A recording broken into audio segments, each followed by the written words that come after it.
The amount of talent in today's NBA is unlike anything we've ever seen before, and it isn't close.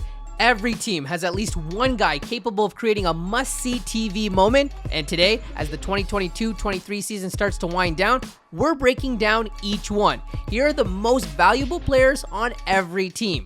At number 30, we have Keldon Johnson of the San Antonio Spurs. The Spurs are one of the few teams in full-on tank mode, and after watching Victor Wembanyama's sensational debut on American soil, it's easy to see why.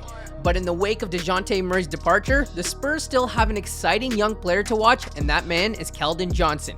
Johnson is only 23 years old and could very well be a foundational piece in this next iteration of Spurs basketball. Johnson had a career year last season, but he still managed to take his game to even greater heights and is currently averaging around 22 points, 5 rebounds, and 3 assists. We began the season expecting Jalen Green to cement himself as the guy in Houston, only to see then little-known Alperen Şengün take a monster leap. Baby Jokic leads the team in rebounds and assists and is currently averaging around 15 points, 9 rebounds, and 4 assists while chipping in a block and steal a game. Earlier this year, Şengün became the youngest center in NBA history to record a triple-double, and it wasn't even his best game that month. Houston got a good one. The Detroit Pistons are low-key building a really exciting team with promising rookies Jaden Ivey and Jalen Duren, but Cade Cunningham is the engine that makes the whole thing run. Cunningham has been every bit as good as advertised and has shown all the makings of a future triple-double machine who provides meaningful contributions on the defensive end. Cade was off to an excellent sophomore year before getting injured, averaging around 20 points, 6 rebounds, and 6 assists per game. The Brooklyn Nets started this season with a player much higher on the list, but the KD trade understandably moved them back. However, Mikal Bridges has been a massive bright spot for this new-look Nets and has taken his game to a whole other level. For years, Bridges was put into the 3-and-D box, albeit an elite one, but since he's become a Net, he's shown the ability to be a primary scoring option and is averaging around 26 points on great efficiency. The Wizards' record isn't much to write home about, but they have a pretty strong trio at the top of the lineup between Kuzma, Beal, and Porzingis. While it's tough to choose just one MVP, we have to go with Kyle Kuzma. Kuz is averaging around 21 points, 7 rebounds, and 4 assists per game while shooting around 45% from the field and 33% from deep. There's a reason he was such a highly sought-after trade target at the deadline. Kuz is consistent, reliable, and always seems to come up with a timely bucket. Up next is the Orlando Magic. Like a lot of other young high-upside teams, it's hard to pick one guy, but first overall pick Paolo Banchero's talent is undeniable. Banchero is way ahead of schedule and leads the team with around 20 points and 7 rebounds. Between Banchero and Franz Wagner, the Magic are just a few years from potentially having one of the best duos in the NBA. Just as people were starting to doubt Pascal Siakam, he put together a career year making third-team All-NBA and hasn't looked back since. This year, Siakam became an All-Star for the second time and is averaging around 20 points, 7 boards, and 4 assists per game. Siakam is one of the Raptors' best defenders and once again leads the team in points and rebounds. Coming off his best season as a pro, DeMar DeRozan has been reborn in Chicago. DeRozan's ability to take over a game is unrivaled, and there's simply no shot on the court that he can't make. The mid-range assassin was in MVP discussions last year while averaging around 28 points, 5 rebounds, and 5 assists in just his first year with the team, and while he hasn't quite recaptured last season's magic, he's still leading the Bulls in points and assists and is the most clutch player on the roster. There weren't many players under more pressure to prove themselves this season than Julius Randle, but oh boy did he step up. Randle went from maybe his worst year as a pro to leading the team in points and rebounds. The All-Star reserve has fit in seamlessly alongside free agent acquisition Jalen Brunson while averaging around 25 points, 10 rebounds, and 4 assists per game. They're unlikely to make a deep run, but the Knicks playing meaningful basketball is a welcome sight for one of the most passionate NBA fan bases and the league as a whole. At number 21, we have Trae Young. Young isn't having his most efficient season to date, but he's still putting up incredible numbers, averaging around 27 points and 10 assists per game.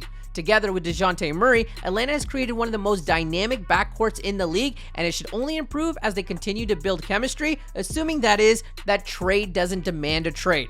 Up next, we have Brandon Ingram of the New Orleans Pelicans. While Zion Williamson may have the higher ceiling, his health struggles have thrust Ingram into the most valuable status. While BI has been limited by injuries as well this year, he's only 25 and he's averaging around 23 points, 5 rebounds, and 5 assists per game while flirting with 50, 40, 90 shooting splits. The Utah Jazz were expected to be a frontrunner in the Wembanyama sweepstakes, only to have Lauri Markkanen throw a huge wrench in their plans. Markkanen was more or less a throw-in in the Donovan Mitchell trade and has quickly cemented himself as a foundational piece.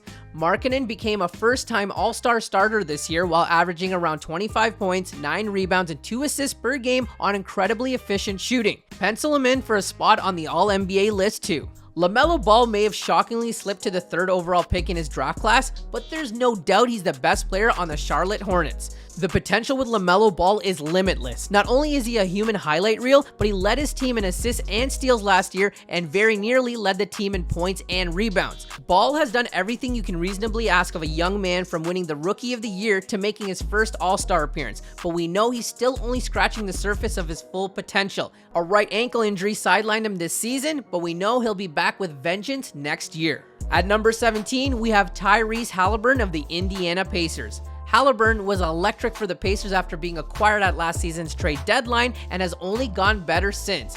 The young point guard made his first of many All-Stars this year while averaging around 21 points, 4 rebounds, and 10 assists per game. Haliburton leads the team in points, assists, and steals and looks to be the face of the franchise for years to come. A lot has been made about the Minnesota Timberwolves' massive Rudy Gobert trade, but the T-Wolves made it because they rightfully believe they have a franchise talent in Anthony Edwards. Ant-Man is easily one of the most athletic players in the league and currently leads the team in points, assists, and steals. He's been every bit the player they believed he would be when they drafted him 1st overall in 2021 and is currently averaging around 25 points, 6 rebounds, and 4 assists per game. Up next, we have the Miami Heat and the human embodiment of Heat culture, Jimmy Butler. Jimmy Buckets is doing it all for the Heat this year, averaging around 23 points, 6 rebounds, 5 assists, and 2 steals per game. While the Heat haven't been their usual selves this year, they are the epitome of the team you don't want to see in the playoffs. Count Jimmy Butler out at your own risk. No one would argue that the Kings didn't undervalue Tyrese Haliburton when they made their now infamous trade, but it's hard to say that they regret it. With one ball handler out of town and the big man Sabonis by his side, Fox has emerged as one of the best guards in the league and a possible first-team All-NBAer. In just a year, the Kings have become major players in the West with the best offense in the league by offensive rating, and a lot of that is due to the superb play of De'Aaron Fox. The Oklahoma City Thunder may have had big dreams about landing Victor Wembanyama this offseason, but Shai Gilgeous-Alexander had other plans. SGA may have flown under the radar playing in small market OKC, but after averaging around 31 points, 5 rebounds, 6 assists, 1 block, and 2 steals per game this year, the word is officially out. The Thunder have started to fall in the standings since SGA was sidelined, much to GM Sam Presti's delight, but when he was in, they looked like a legit playoff team. Number 12 on this list goes to number 12 himself, Ja Morant. Ja Morant might just be the only person to win Rookie of the Year and then take home the Most Improved Player award, which should tell you everything you need to know about how good he was last year. While Ja has justifiably been in the news a lot lately for his off-court decision-making, assuming he can get back in the right headspace, the sky's the limit for this talented young man. Up next, we have the Cleveland Cavaliers and the first 71-point performer of the year, Donovan Mitchell. Mitchell has fit in seamlessly onto this young Cavs lineup, averaging around 28 points, 4 rebounds, and 5 assists per game, and showing real effort on the defensive side of the ball. An all-star starter, Mitchell has been tremendous for this team and raises their ceiling for years to come. The Portland Trail Blazers may not be the most competitive team out west, but it's impossible not to tune into a game when Damian Lillard plays. Not only did Dame break the Blazers' all-time scoring record this year, but he scored the most efficient 71 points in NBA history and did so in less than 40 minutes of work. At number 9, we have Kawhi Leonard. It's easy to forget about Kawhi's brilliance because he's missed so much time with injuries, but when he's on the court, he's dominant. He's a wickedly efficient scorer from anywhere on the court and is killer on defense. Leonard is already a 2-time Finals MVP with 2 different franchises, and if he and PG-13 can stay healthy for a full playoff run, he might just go 3 for 3. Staying in the Western Conference, we have reigning Finals MVP Stephen Curry.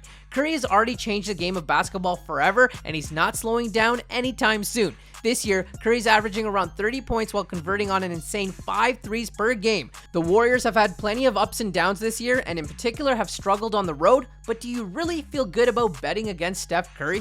LeBron James is 38 years old and without a doubt the most important member of the Los Angeles Lakers. The Lakers have been a mess this year, thanks to an uneven roster and their failure to move Russell Westbrook until the trade deadline. But James was brilliant despite this, averaging around 30 points, 8 rebounds, and 7 assists per game before getting injured. The Lakers did show dramatic improvement after the trade deadline, only to see James get injured, which sent their momentum crashing. If they can survive this stretch without him and make the playoffs, there are a lot of teams who don't want to match up with LeBron and the Lakers early. At number 6, we have Jason Tatum. The Boston Celtics have stumbled a bit lately, but have been consistently at the top of the East thanks to the superstar play of Tatum. Tatum has been a star in this league for years, but every season he finds new ways to improve his game. Currently, he's averaging around 30 points, 9 rebounds, and 5 assists per game, and the craziest part is he still hasn't reached his full potential. Up next, we have the Slovenian superstar Luka Doncic. Luka has been a monster since the day he stepped foot in the NBA and is currently on pace to make his 4th consecutive first-team All-NBA in just 5 years. Luka is a singularly gifted talent, nearly averaging a triple-double this season with 33 points, 9 rebounds, and 8 assists per game. While the Mavs have struggled to build around him, the early returns on the Kyrie Irving partnership aren't great. Put Luka in the playoffs and good things can and will happen. At number 4, formerly of the Brooklyn Nets, now the Phoenix Suns, is Kevin Durant. KD stuffed the stat sheet for the Nets out of necessity, but did so while posting some truly incredible shooting splits of around 57, 39, and 93. While we don't have a big sample size of KD in Phoenix, those early games were a sight to behold, and if everyone can stay healthy for the playoffs, and that's a big if, the Suns could roll. Kicking off the top 3 and slowly gaining MVP momentum in his own right is Joel Embiid. Embiid has finished second in MVP voting in back-to-back seasons and is simply one of the most dominant players in the league. When Embiid is in his bag, there's simply nothing you can do to stop him from getting a bucket, board, or block. His team loves him, the fans love him, and opponents dread playing against him. He's the real deal, and to think he didn't even start hooping until he was 15 years old. At number 2 is the NBA's reigning back-to-back MVP winner and current MVP favorite, Nikola Jokic. It's safe to say absolutely no one thought that the former second-round pick would go on to become the first player ever to record 2,000 points, 1,000 rebounds, and 500 assists in a season. But here we are. Jokic is somehow even better this year, averaging around 25 points, 12 rebounds, and 10 assists per game, while shooting an absurd 63% from the field. MVP or not, this season is one for the record books. But at number 1, we have to give the nod to a different back-to-back MVP award winner, the Greek freak Giannis Antetokounmpo. Giannis entered this season as the number 1 player in the game by many rankings, and it's easy to see why. With 1 title and Finals MVP already in the trophy case, Giannis has proven himself when the game matters the most. No disrespect to Jokic or Embiid, but Giannis has to be considered the best player in the world until proven otherwise. There you have it, the MVP for every team during the 2022-23 NBA season. Are there any you disagree with? Be sure to let us know in the comments below, and if you enjoyed the video, be sure to drop a like and subscribe if you're new. Also, we're currently dropping 2 videos a week that you're not going to want to miss out on, but right now, only about 1% of our audience is currently subscribed, so hit that subscribe button and ring the notification bell to stay up to date on all things basketball.